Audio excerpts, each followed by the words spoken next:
Is Hunger in America 2000, and the guest is Ms. JDay. Ms. Day is the president and CEO of an organization called Second Harvest Food Bank of Middle Tennessee. And of course, Ms. Day, before we had our first commercial break, we promised that we would give you an opportunity during the second segment to talk about some of the resources that are needed in order to support this very, very extensive feeding program that you have here, because we've heard of Second Harvest Food Bank for a long time, but we certainly didn't recognize that you were feeding as many people as you're feeding, and the resources that must be needed in order to do what you're doing. So let's talk about it from the point of view of what you need in order to continue such an extensive program. Okay. We move about 10 million pounds of food a year. 70% of that product is either refrigerated or frozen, and only about 30% is non-perishable items.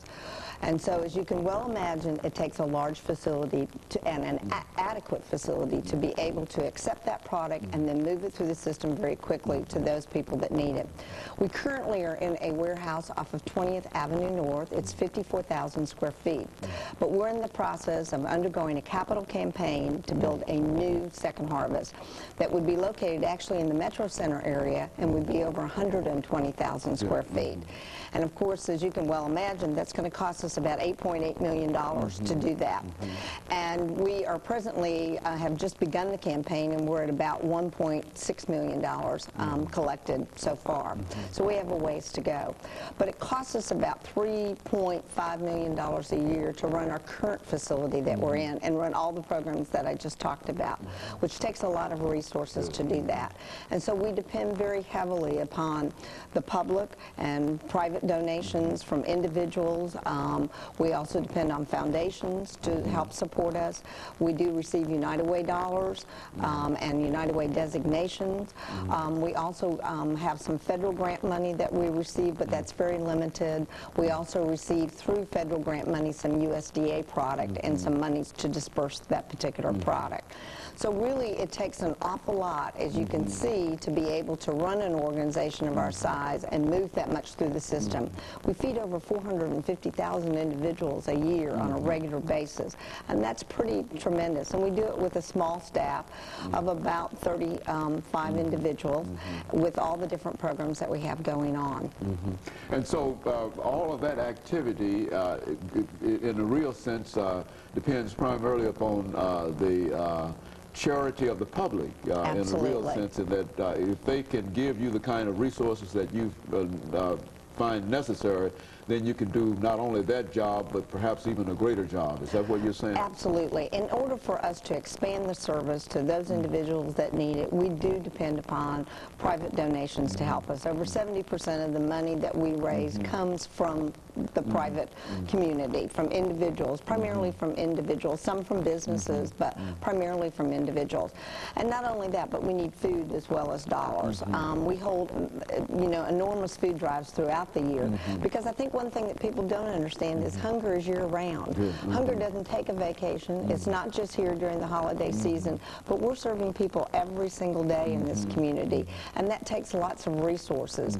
In our warehouse, obviously, we have to have tow motors, and we have to have freezers and coolers, and those are expensive to run in order to house the product, keep it safe, and then distribute it back out to individuals or agencies who are feeding people. What kind of corporate support do you find that's available to you, Ms. Day, in terms of corporations and speak to that kind of support? Actually, we have had tremendous corporate support in this community. I think, as you are well aware, this community is very supportive of many charitable organizations, and we're very fortunate that we are one of those that they support very heavily. We have lots of corporations that will support us through doing special events with us, which helps us to raise money and awareness about our organization and what we're doing. Many will do food drives. Many will do send us volunteers. They'll come down to the warehouse and sort our product, because when we do a food drive, we then have to sort it out by categories to then ship it out to our satellites so that the families then will receive the adequate product. So there's a variety of ways that businesses can participate, not just in dollars, but also in manpower as well. I think you've indicated already, Ms. Day, that hunger is not a seasonal thing. But now, in terms of the kind of the season that we're in now, do you find that there is any greater support for what you're trying to do, or do you find that there's greater charity among the people now than at any other time? I think there's a heightened awareness during this time, and I think that comes because we're all with our families, and we are very concerned about, particularly if we have family members that aren't with us this year for whatever reason. So I think people are much more in tune to it at this time.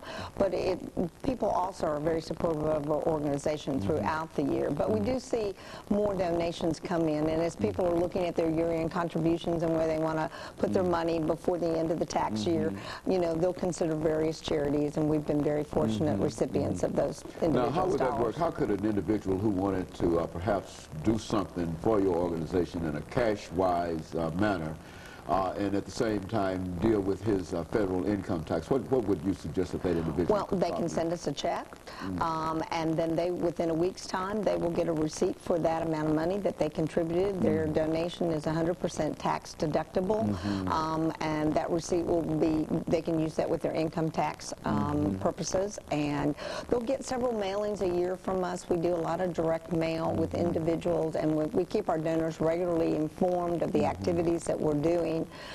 People can call our office, which is at 329-3491, if they need food assistance, if they'd like to volunteer. We have lots of opportunities for volunteers. So, or if they just want to make a contribution, we would be happy to accept that as well. You know, I like what you said, Ms. Day, about hunger not being something that will have an impact only on the poor, that there are a large number of individuals that we describe as working poor.